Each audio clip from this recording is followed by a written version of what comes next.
ఒక పేద కానిస్టేబుల్ సాయి కుమార్ అనుకోకుండా ఏదో కొన్ని ఇబ్బందులు వచ్చినాయని ఆయన చెప్పి ఆయన మన మధ్యలో లేకుండా ఈరోజు చనిపోయినాడు.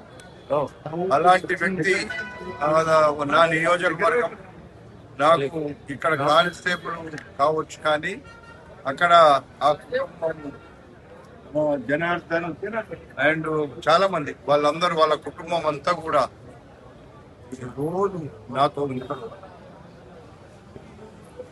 అలాంటి పరిస్థితిలో ఈరోజు అబ్బాయి మాకేదో కొంతమంది ఒకరో ఇద్దరో అధికారులు మమ్మల్ని ఇబ్బంది పెట్టినారని, ఒక రైటర్ ఒక సిఐ ఇబ్బంది పెట్టినాడని చెప్పినారు.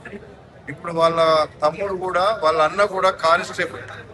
ఆ కానిస్టేబుల్తో మాట్లాడినా, నేను కానిస్టేబుల్తో మాట్లాడినా, వాళ్ళ కుటుంబంతో మాట్లాడినా, వాళ్ళ అమ్మ నాన్నలతో మాట్లాడినా, అందరితో మాట్లాడినాక నేను అన్ని విన్న తర్వాత ఈరోజు వాళ్ళకి న్యాయం చేయడానికి నేను ఏం చేయాలి?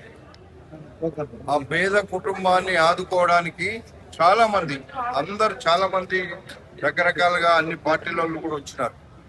కానీ నేను ఒకటి, ఈరోజు చనిపోయినటువంటి అబ్బాయికి మనందరం బాధతో ఆ అబ్బాయిని నిజంగా చనిపోయిండు, మన మధ్యలో లేకుండా పోయిండు అనేది ఉన్నప్పటికీ ఈరోజు కనీసం అతనికి బెనిఫిట్స్ ఏమి ఇవ్వాలి?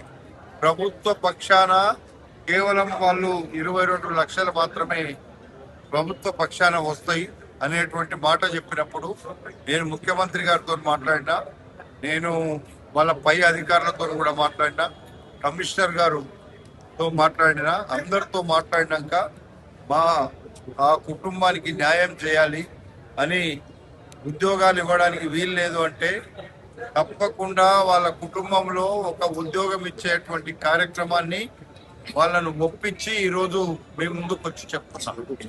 అదేవిధంగా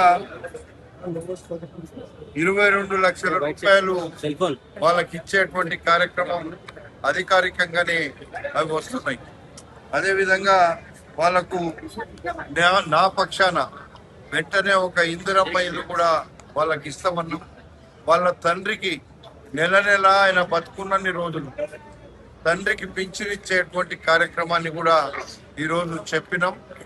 అదేవిధంగా వాళ్ళకేదో ఒక కొత్త స్కీమ్ ఉంది, ₹1 కోటి మాకు ఉద్యోగస్తులకు వస్తాయంటే ఈయనకు వర్తిస్తే తప్పకుండా నేను ముఖ్యమంత్రి గారి దగ్గర తీసుకెళ్తా. ఒకవేళ నేను ఈరోజు మాట ఇవ్వలేను, కానీ ముఖ్యమంత్రి దగ్గర తీసుకెళ్ళి ఈరోజు ఉన్నటువంటి పెద్దలందరినీ కూడా తీసుకెళ్ళి నేను ముఖ్యమంత్రి గారి దగ్గర ఒక పేద కుటుంబానికి అన్యాయం జరిగింది, మనం ఇంకా న్యాయం చేద్దాము అనేటువంటి మాట చెప్తా అని ఆ మాట కూడా చెప్పిన. అదేవిధంగా ఈరోజే పోలీస్ కమిషన్ పక్షాన ఒక 5 లక్షల రూపాయలు, ఇంకొక 5 లక్షల రూపాయలు ముఖ్యమంత్రి సహాయ నిధి 5 లక్షల రూపాయలు. ఇక్కడ ఈరోజు ఖర్చులు కానీ ఏదైనా అవన్నీ ఒక లెక్కే కాదు. నాకు ప్రధానంగా నేను ఉద్యోగం కావాలనేది, వాళ్ళ కుటుంబాన్ని ఆదుకోవడానికి తప్పకుండా చేయాలని మాట్లాడి ఆ కార్యక్రమాన్ని ఒప్పించిన. ఈరోజు ఆ బాబు చనిపోవడం మనందరికి బాధాకరం. ఇది ఈరోజు మేము ఏదో రకంగా ఆ యొక్క ఉద్యోగం ఇచ్చే కార్యక్రమం కుటుంబానికి ఇస్తే వాళ్ళు ఏదో రకంగా కొంతలో కొంతైనా తృప్తిగా ఉంటారు అనేటువంటిది చెప్పినారు. వాళ్ళు ఒక 2 అధికారులను మీరు వెంటనే సస్పెండ్ చేపియాలన్నారు. అది డిపార్ట్మెంటల్ ఎంక్వైరీ చేపించి వెంటనే వాళ్ళ మీద ఎవరైతే బాధ్యులు ఉన్నారో తప్పకుండా చర్య తీసుకోవడానికి అది కూడా చెప్పినా, అది చర్య తీసుకుంటారు. చర్య తీసుకోకపోతే నేనే ఇక్కడ కూర్చొని అడిగేటువంటి బాధ్యత నేను తీసుకుంటా అని చెప్పి ఈ సందర్భంగా మనం